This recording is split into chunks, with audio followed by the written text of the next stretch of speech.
Avoir.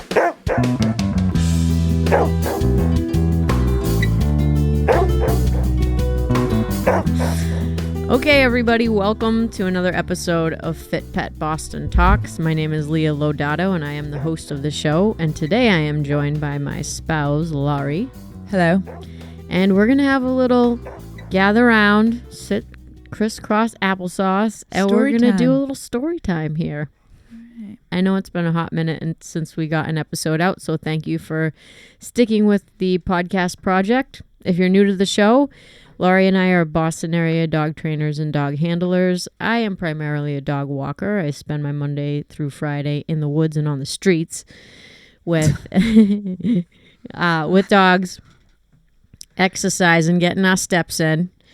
And Lori does a lot of training, a lot of one-on-one private lessons. We do group lessons, and we are just all about the dog. We have 3 dogs of our own, 2 of which that are hanging out with us at the moment. And we love to chat when we have time. And one of the things I've been involved with the past 4 or so years is growing a little network of dog trainers and handlers through this podcast. I've taken a step away from that this past year, and Lori and I have just been doing one-on-one conversations, tackling topics and talking about what we are currently going through as trainers and handlers with our own dogs and with our customers. And thus far, those of you that listen are into it. So, Lori, what do we got on that paper there? What do we got on that list of stories, items to go through this evening? Well, we've been gone a while, so we thought we would catch people up on why we've been gone a while, besides just working. Summer is usually a really busy time for us. Summer is always a busy time for us. But at the end of the summer, we took some time to trial our own dogs. So I trialed Buddha. We're working towards our CDX title, and we're working on our rally championship, and we're so close. I can see the finish line. I won't tell anybody how many points I need, but I'm really hoping that we just finish that right up. Dun, dun, dun, dun, dun. Dun, dun, dun, dun, dun, dun. It's been a long road. Dun, dun, dun, dun. I know. Yeah. Yep. Oh, we can't sing. Buddha will start. Yeah, he's getting all excited. We started to sing and Buddha starts running around. He's like, yes, let's do it. I'm so close. So yeah, rally and CDX for me, and Leah was working on.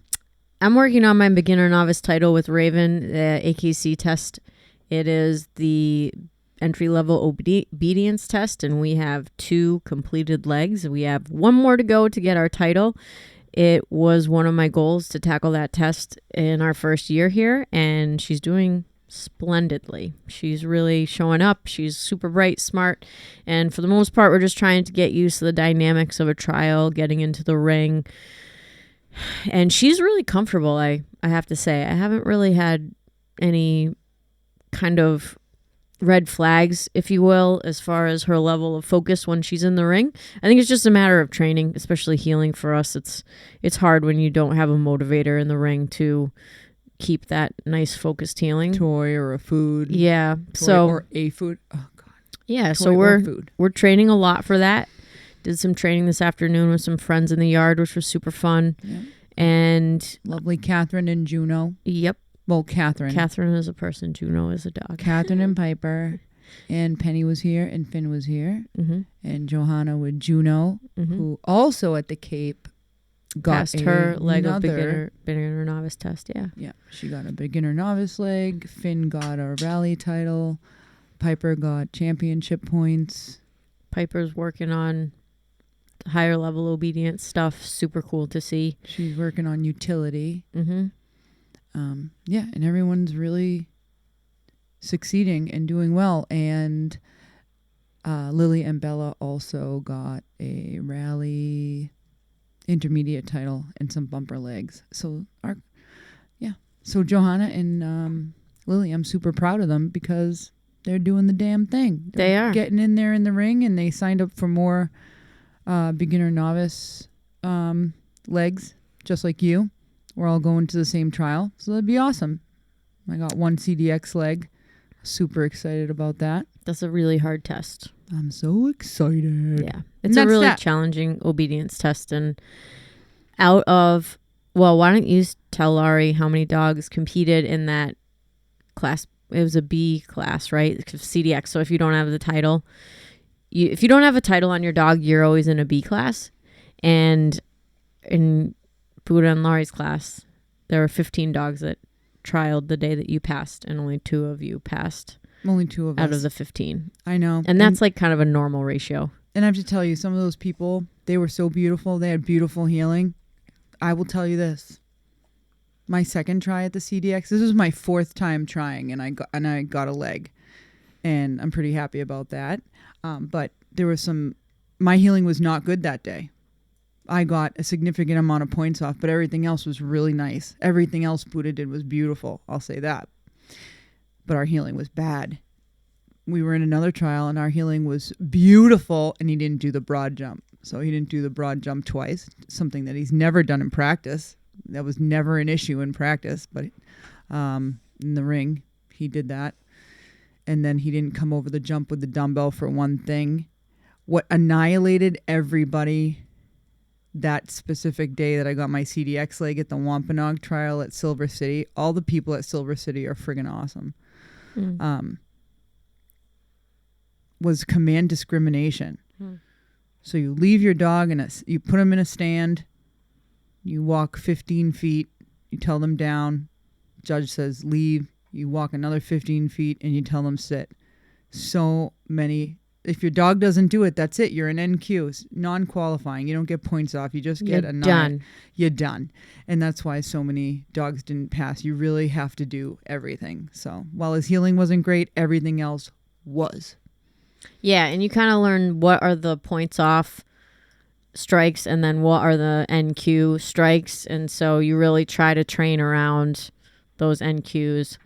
And yeah, they're good goals. And there's a good number of trials that happen around here. I was talking to somebody who lives in, I think, like West Texas. And we were talking because she would love to get a CGC title on her dog. And the nearest place that does testing is like 3 hours away. So I feel really blessed that we live in an area where there's a lot of trials. Not every weekend, but feels like it. There are a decent amount of trials that we can go to if we have goals and if we want to achieve them. And also, I find that the AKC trials are pretty affordable. Like the one I just signed up for was like $15. Yeah, they're really beginner, nice novice, and novice obedience, and that's affordable. You know, I think we talked a little bit in a couple episodes ago about the gun dog testing, and it's like $100, $120 a whack, and the failure rate on those tests is pretty high. I mean, of course, if your dog's exceptional and you're, you know, overtrained or whatever, but it normally takes people more than 3 tries to get a junior hunt title. So yeah, you're in for it for $300, $350. Just that's a lot of dough. Yeah, just to get a insult title. To injury. You don't pass. It's a long drive home when you don't qualify. Yeah, you're just thinking about your training, thinking about everything. But if you are training your dog and you know you like your trainer, I'd suggest you know lean on them and find other people who trial and you know give it a shot if that's what you want to do. Absolutely. So all right, what else we got on there? Well, we were going to go to story time. Yeah, let's do it. You want to go first? I just had a few, 2 to be exact, and then you had 2. All right, so we'll go 1, 1, 1, 1. So go. One of my customers was having a hard time with their lab. She pulled it together. We pulled it together. We did our classes. The dog's walking really nicely, sitting and lying down and greeting guests nicely in the house. She's just a puppy. She's literally only 5 months, 6 months old. She's doing everything now. Her mom loves her. Her mom couldn't stand her when she first got her, which is exactly what happens when you get a puppy with so many parents. They're like, what have I done? So we're walking around her neighborhood because she expressed something to me. I'm like, well, I'm showing up at your house then. Let's do it. So we start walking around the neighborhood, and she confessed to me that when she couldn't get the dog to walk nicely by her side, that she would actually go out there with her leaf blower and blow all the leaves on her walking path so the dog wouldn't put her head down and put things in her mouth. By walking paths, she means the sidewalk. Yeah. So just walking around the neighborhood with her leaf blower. Just leaf blowing around the block. Just before she went to go walk her dog. That's a good one. And she didn't have excessive time on her hands either. So When you say you're dedicated, are you leaf blower dedicated? We don't know. That was a good one. I laughed pretty hard at that one. Yeah. My turn? Yeah, you're up. 1 and 1, you said. Okay. You said the Horn Pond story? Oh, and the yeah. Winchester Okay. Woods. Yeah, the Horn Pond story. Definitely. So last Thursday, today is Sunday. This was not this past Thursday, but Thursday before. Not that important, other than it was a little while ago. I was walking a dog that I've been training since. His name's Brody, and just as a little like backstory. So when I add a dog to my hiking program, I will take the dog with me for one-on-one sessions in the afternoon after I'm done my work day. And usually I spend 1 or 2 afternoons a week with them, an hour or so, just them getting to know me getting to know them, working with different equipment. I e-collar train all the dogs I have off the leash, so I want to make sure that they are properly conditioned to the e-collar. I want to make sure that they like me, that they want to hang around with me, and that they have an individual recall and that they can ride in the car and that we bond a little bit. So I do this for as long as it takes to get the dog to where I think they would be comfortable with other dogs. And it can take anywhere from 2 weeks to 2 months. It really doesn't matter. And I don't do it often because my schedule is pretty full. And a lot of time, my customers have been getting a second dog, which keeps me quite busy, which is nice because, we don't have to go through like meeting All a in new the person, family. etc. Yeah, so I have a small business. Anywho, I'm with the dog. It's their first session with me. Now, I know this dog. He's a very large Rhodesian Ridgeback. Beautiful dog. Soft as a grape. Wouldn't hurt a fly. Little reactive if a dog lunges at him or tries to interact with him and the other dog's personality is big. He will be a little bit reactive, but with 99% of the dogs, like, he's fine, right? So it's still our first session. I'm still, just kind of getting to know the dog. We're walking on Horn Pond on a trail, albeit it's a trail that kind of dumps out on a busier part of the pond. And as I'm approaching an intersection, I see a man walking towards me with a very, very little dog that's walking on the ground. I mean, this is like a very small, like not a teacup puppy, but a small, maybe 3-4 pound dog. The dog is on the ground and he pancakes when he sees Brody. So the fellow walking the dog starts to kind of like jerk the leash. And I was like, why isn't this guy just picking this dog up? I mean, it was that tiny. So right when I was about to say like, hey, why don't you just pick your dog up while we go by? He actually did pick his dog up. I was like, phew. So I start walking to pass by this guy. And right when I met him, we were passing by each other. He puts the dog on the ground. And I'm like, I literally said, okay, I guess we're going to do this. And Brody was very polite. I mean, he could have opened his mouth and this dog would have been gone. That's how small this dog is, and that's how big Brody is. So, very short interaction. I, say, okay, Brady, come on, let's go. As soon as those words come out of my mouth, I hear a voice behind me from the trail say, I know, what did it say? I know what you think you're doing. That's what the voice behind me said, something to the like. So I turn around and there's a cop behind me. And I said, excuse me? And he's like, no, you're all set. You can keep going. So I said, okay, thank you. And I take Brody and I walk a few steps away, but still within earshot. And immediately the man with the teacup dog and the cop start arguing. And the gist of the argument was the women's track team from Woburn High School oftentimes trains at Horn Pond, and this guy with the little teacup dog had been harassing the women's track team, kind of using the dog as a lure to get the girls to interact with him, and then was being inappropriate with them. And the cop, when he saw the guy interacting with me, thought that kind of like a similar thing was going down, which I don't look anything like a high school girls track star. But but I gathered from the way that he was speaking in that situation that that's kind of what was happening. And it was actually, they were yelling at each other. And at the very end, the cop said, I can either escort you out of here or I can put handcuffs on you and escort you out of here. So it's your choice. And so the guy and his dog walked away with the cop and out of the woods. So yeah, I didn't feel any type of way about it just because there were a lot of people around. And I guess I was a little bit more concerned because my thought immediately went to the dogs. Yeah, your focus was on the dogs, not him. And not him. And I would say he's a middle-aged dude with like a pink tight t-shirt on, like a pot belly and like get me every transition lenses and like bleached short hair. Okay. Like it was a scene. But I didn't think anything of it. I was like, I was more just like, what the heck is he thinking? I mean, here's a dog that he doesn't know. And I wasn't being overly friendly with this person. I didn't talk to him at all. I didn't even really make eye contact. And he just takes his tiny little dog and puts him right next to this beast of a animal. And I mean, just no sense of self-preservation or didn't treat the situation accurately whatsoever. So it was really weird. All that to say, there's some real creeps out there, and so be careful when you walk your dogs. Yeah, be careful when you're walking your dogs, I guess. I need to take that advice just as much as the next guy. So yeah. I mean, how were you to know that this hot pink t-shirt wearing stud muffin with transition lenses and bleached hair was a creeper? Well, I wouldn't say it was hot pink. It was more like a Hollister pink, like those preppy clothes. I don't know. The whole situation was freaking weird. And also, like, the cop was on foot. So he was just trekking to find this guy. And he went right to him. And they started. I mean, the guy knew that he was in trouble. He knew that he was in trouble. You have the creepy stories. I know. All right. Go on. I'm going to draw on the story from yesterday. Okay.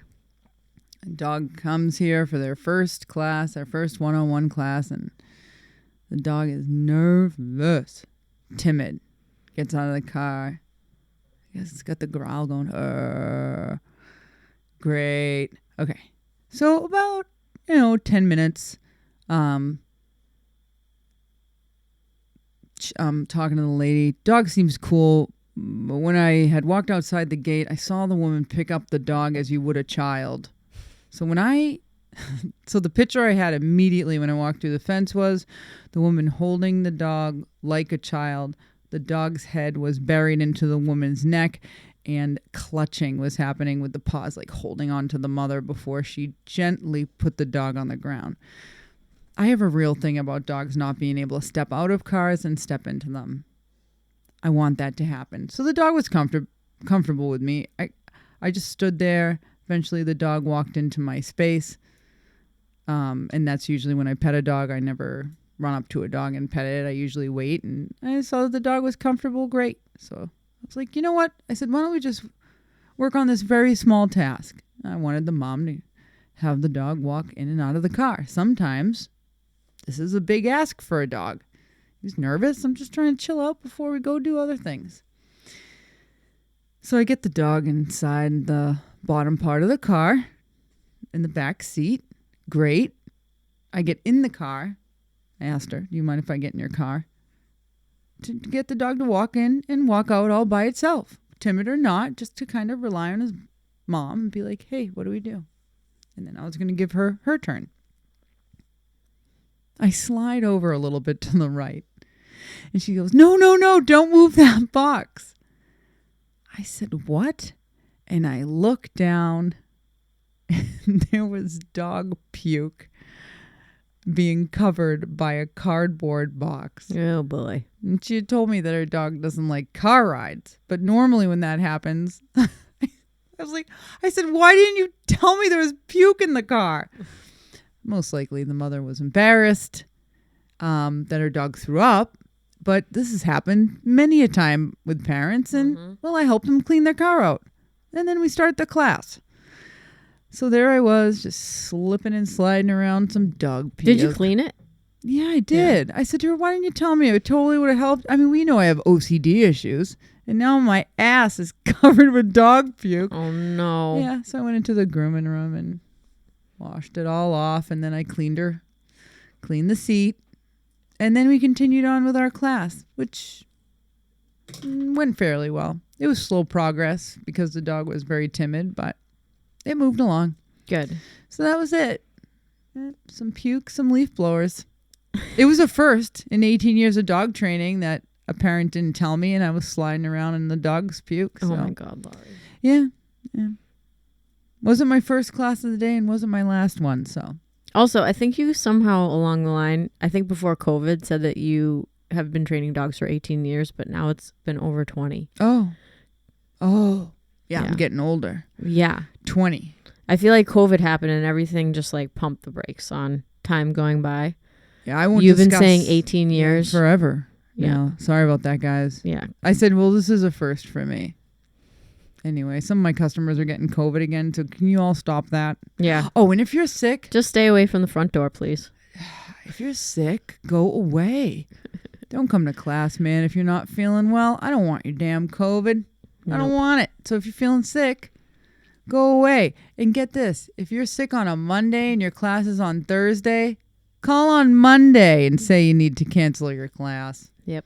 Thank you. It will help us out tremendously. Yes, because then we can fill the spot. Because if you're sick on Monday, you're still going to be sick on Thursday. Your next story, Leah, was the Winchester Woods situation. Oh, right. Yes. Dun, I really dun, do want to dun. talk about this. So, there is a piece of land in Winchester. If you're not from the area, I am so sorry, but I'll do my best to describe. So I work in 2 towns, and both towns have access to hiking trails where you can have dogs off leash, which is great. And there's a very small piece of town-owned property in Winchester, Massachusetts called the Winchester Town Forest. It is 28 acres, so pretty small. Just for reference, a football field is about 1.4 acres. So 28 acres, it might seem big, but in the grand scheme of things, if you're trying to make a hike out of it, it's not super large. The cool thing about this area in Winchester is the trails are pretty intricate, so I can I have loops in these woods if I do choose to hike dogs in there, and we can have a nice 40-minute hike, and I love it. It's great. Again, it's not a really huge piece of property, but it's a great place, especially if I'm working with a puppy or if I'm training a dog, and it's a great spot. So, and I don't go there very often because it is so small, but it is one of the spots that's like right in between Medford and Winchester, so it's easy for me to hit when I'm traveling. So if you walk dogs, you know this story, but you can spend a lot of time in the car picking up and dropping off if you're not careful. So a big part of my planning for the week is figuring out how I'm going to pick up and drop off so that I can save as much time as possible and make the most of my day and spend as much time as I can on the trails as I do compared to being in the car. It's actually a pretty challenging part of my job. Anyway, Winchester Town Forest, pretty small. Last Monday night, a fellow went in there with his dog around 6:30, and there were 2 reports of what happened to this dog. And I think I'm just going to go ahead and just read both of them because they're so short, and I also don't want to get anything wrong. Yeah, because I hate that. Okay, so this report came out on the 2nd, which I believe was Tuesday. The title is Dog Shot in Woods Off Sussex Road. Yesterday, Monday evening around 6:30 p.m., Winchester police received a call from a dog shot and killed in the town forest off Sussex Road. On arrival, police spoke with the dog owner who told police he was walking his dog off leash, heard a gunshot, and found his dog shot. While speaking with the concerned neighbor, the dog owner reported hearing a second gunshot in the distance approximately 15 to 20 minutes after the original shot. Police were called to the scene and searched the entire area for over 2 hours. Mass State Police were also called and assisted Winchester PD with a ballistic canine. Police monitored the area overnight. Winchester Police have been in contact with MSPCA law enforcement for assistance and processing the scene. Police patrol and mountain bike units will be in the area. We ask that residents avoid the town forest while police process the scene. So that came out. Big deal. Yeah, that came out on Tuesday morning, and 5 of our customers contacted me and sent me a link to that story. So I stayed away from those woods. I did do a drive-by of Sussex. It was swarming with police. And at one point during the day, I didn't see it, but there was a helicopter hovering over the woods as well. Can you believe it? And then this report came out at 8 p.m. on the 3rd, so the next day. Update. After a thorough investigation, including a necropsy performed by a veterinarian, the Winchester Police Department has confirmed that the injury sustained by the dog in the town forest was a result of an impalement from a tree branch, not a gunshot. We believe the dog owner heard a loud noise similar to a gunshot at the same time that his dog was out of sight. The wound sustained by the animal appeared visually similar to a gunshot. At this time, there's no concern for public safety.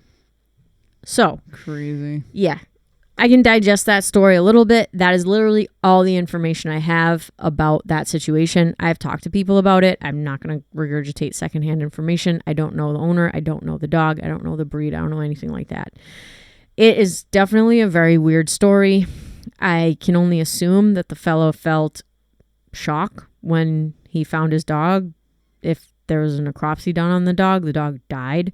So I'm sure that there was an element of just sheer panic and shock that he was feeling. So maybe that contributed to the crash or the crack or whatever. And the second part of the story is that a dog was running in the woods and died by impaling itself on a stick. And that is really shocking. And I think people, when I talk to people about this, like, they don't know what to make of it. They're like, oh my God, do I take my dog off leash? Is it safe? Blah, blah, blah. And the only thing I can say is that's very rare that would happen. Can it happen? Yes, of course it can happen. We see that it did happen. And I do think that some dogs are way clumsier than others when it comes to their body awareness when they're in the woods. Like, two good examples. Number one, Marley is a bully mix that I walk. When she's in the woods, I do not let her do zoomies because she will cut her pads. She will scrape herself. She's out of control. Doesn't have a ton of body awareness, just likes to go in there and lose her mind. Has she ever impaled herself on anything? No. But I remember when we took Carol's dog out into the woods, Maple, we did a bunch of e-collar training with her. Maple's a sweet, sweet pit mix. She was on a hike with Bella and Ruben. We did about an hour at Horn Pond. And she came back from that hike. It was the first time she'd ever been off the leash. So she had e-collar trained, was reliable. This dog just had the time of her life. And when she came back, she was cut up. Mess. Undercarriage was cut up. Her lips were cut up. Her feet were a mess. She just went hog wild. And it wasn't even like she did, because when I was watching her, it didn't seem like she was doing anything more rambunctious than the other dogs, but she has no body awareness. Like, she's not paying attention to those things that are going to cause her pain or discomfort. And, you know, like, Ruben tries to avoid that at all costs. Like, he gets a little pricker in his foot and he acts like he's crippled. So do I think some dogs are more susceptible to that type of behavior that's going to injure them? Yes, absolutely. I also think when you see a hunting dog with like a vest on, I'm not talking about like a bright orange vest, but I'm talking about like a really well fitted like canvas vest. They're wearing that because, well, first of all, if it's cold, it helps keep the heat in. But when they jump into water, and Lori, maybe you can tell a story about this too, or they're running through brush, it keeps their body safe from branches and sticks and stuff like that. Yeah. I'll tell the story. So it reminded me of a story way back in the day when I first started dog training. I was in the woods with my buddy Sean. We had, I don't know, like 20 to 25 dogs with us. And that's a lot. I know. Was that safe, Laurie? Well, it was back in the day where there weren't a lot of people in the woods with their dogs. When people were afraid of the woods? Or people were just afraid of dogs. Yeah. Yeah. It was way better then. So we let the dogs go into a water source, and they were all like cooling off and getting a drink of water, and we called all the dogs back, and Jaeger, the yellow lab, did not come back. Sean ran in the water, picked him up. Jaeger was impaled by a stick when he jumped in, and we rushed him to Middlesex County Animal Hospital in Heckerling, did the surgery, and he said that the stick missed every vital organ. Lucky. So Jaeger got surgery and he was fine after he healed after a normal surgery, 14 days. And thank God nothing happened. So I had all the dogs under my wing as Sean was carrying Jaeger back to the car. Where did he get hit? I don't remember anymore. Okay. I think it was under the armpit. Yeah. I think it was under the armpit. Seriously, it was so long ago. Yeah. 16 years ago. 17. But yeah, I mean, that happens, right? So I was like, this is, at that time it was a first for me, but then you kind of hear a story, like, don't throw sticks for your dog to fetch, because if it gets stuck in the ground, sticking straight up, they tell you not to do that. But I mean, there's so many terrible stories that can cause anxiety for you and your dog. Things with balls getting stuck in the throat, and there's just millions of stories. Yeah. So you find the people that don't have stories and you figure out what they're doing. Yeah. Nothing. My dog lays on the sofa all day. Yeah. Buddha just left. He's like, see ya. Took his monkey and left. So funny. He's like, time for bed. Oh, man. Well, I actually think that we play it pretty conservative with our dogs. We have active dogs. We do stuff with them. But I do not take any unnecessary risks with my dogs, because I know that there's a risk just to being out, right? Like, that's risky enough. I don't want to add to it by trying to do something that I don't need to be doing. I'll give you a good example that's kind of unrelated. But today I've been running Raven and toss and fetch the past 3 weeks. She's been doing phenomenal. I don't practice with her during the week at all. Like, I threw the Frisbee around the yard for her a couple nights ago. She practically ripped up our entire yard in about 5 seconds. But other than that, like, I just a few catches just to get the disc in her mouth.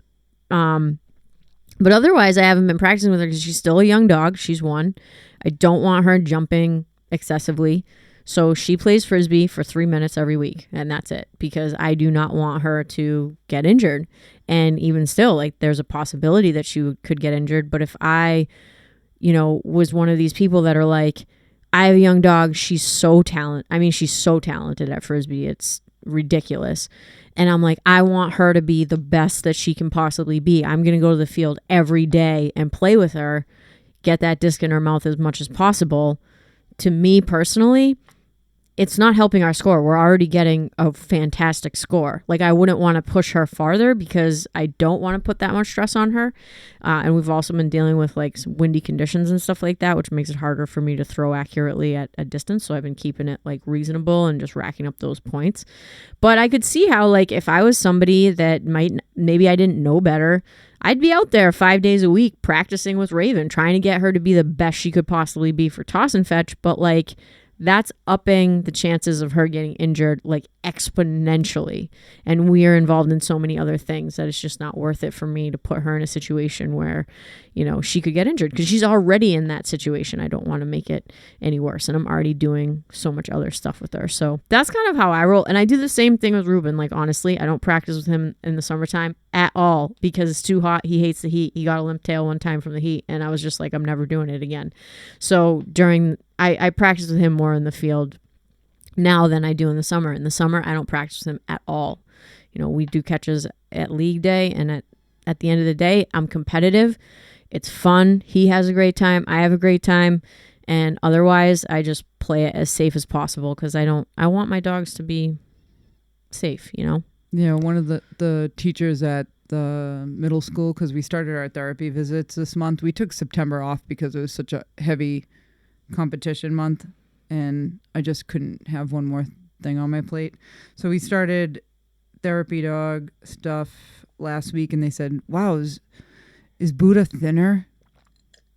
And I said, yeah, I want to keep his weight down because I was worried about all the jumps he was doing, even though it was just 24-inch jump and then 48 broad jump, but running after the dumbbell and jumping over the hurdle to get the dumbbell. And I switched between the AKC one and the Schutzen dumbbell and all that. But I was just worried about how much he's moving around. If he has extra weight, what it would do to his joints. So I keep them slim too. So when I see an overweight dog, I'm like, aren't you worried? You know, we want to keep our dog as healthy as possible so that they live a long life. Like it's a short life anyway. It's never long enough it's never long enough with your dog.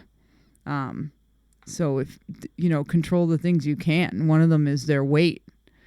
So. Yes. And I will say that the jumps in AKC obedience are really high compared to agility. So I don't do agility with my dogs, but I do agility games with the Frisbee, and it's like 16 inches.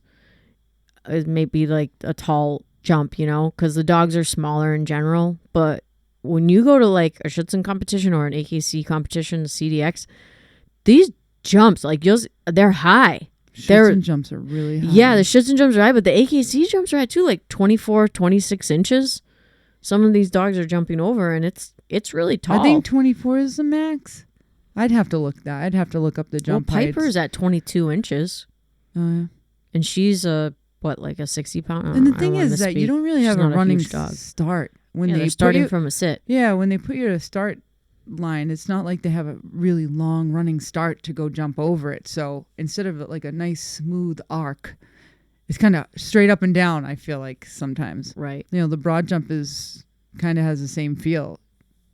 You're I think like it's 5 cool. feet away from it. To me, I think it's meaningful to me to see breeding programs that do Schutzen for breeding, because you know, we always talk about the difference between like a showline dog and like a working dog, especially when it comes to like German Shepherds. When you see them do the obedience routines for Schutzen, it's like not every dog is going to make it over that jump in training enough times to be consistent enough to pass the IGP-1 test. Like your dog has to be healthy to do that, because in training they need to do it like a lot. You know what I mean? I know, so many dogs get injured. Right. So what I'm saying is I do think that it's kind of a cool breed standard for a dog to be able to do these athletic feats and to do them in training and then to do them in competition. And sometimes when Buddha goes over that A-frame, my God, with the dumbbell, I'm like, well, this whole thing's going to fall over. No, I don't even put it as high as it's supposed to be, because I'm talking about at Roberta's when he does it. Oh, it's so high. So tall. Yeah. We stretch it out, but it's not as tall as it should be. I get like too nervous because I put it in the yard. So I got a scalene wall for the yard. I put it up super tall, and he was leaping from the top of it to the bottom. So I've been working on him, you know, aiming for the ground and really with just a toy or a treat, I've been letting it run down the slope so that he goes straight down and does not leap from the top. He has fun though. He's having fun. He sure does. It is fun to train. He's having a good time. I had a good time training this afternoon. That was a nice break from the norm. Even though we train all the time, it was just nice to be with some friends. It was super. Anyway, what else we got covered? Is that it for story time? That's it. I took some pumpkin pictures today, which I thought were great. They were. I'll have them on beautiful on Instagram and ABC Dog Training. Yeah, totally. Follow us on Instagram, FitPet Boston, ABC Dog Training. Thank you so much for listening to the podcast. We are going to try our hardest to get these out a little bit more frequently. Well, now we're back. And what's that? We're back. Yeah, we're back now. Give it competition news. Yeah, competition news until the end of the year. Maybe towards the end of the year we'll talk about goals, because we talked about goals for 2023. Yeah. So we're going to check back in with how our goals are coming along. I always think that it's cool to set some resolutions or goal setting or whatever, and then check back in and see if they're actually getting done, or if they were inappropriate, or you needed to set another goal, or maybe the goal that I set wasn't even a goal at all. That's one thing that I've learned this year. So we'll get back to that and do some episodes in between. So thank you so much for listening. Like, subscribe, and share if you're into what you're hearing. Helps more people listen to the podcast, and we will see you next time. See ya. Thank you.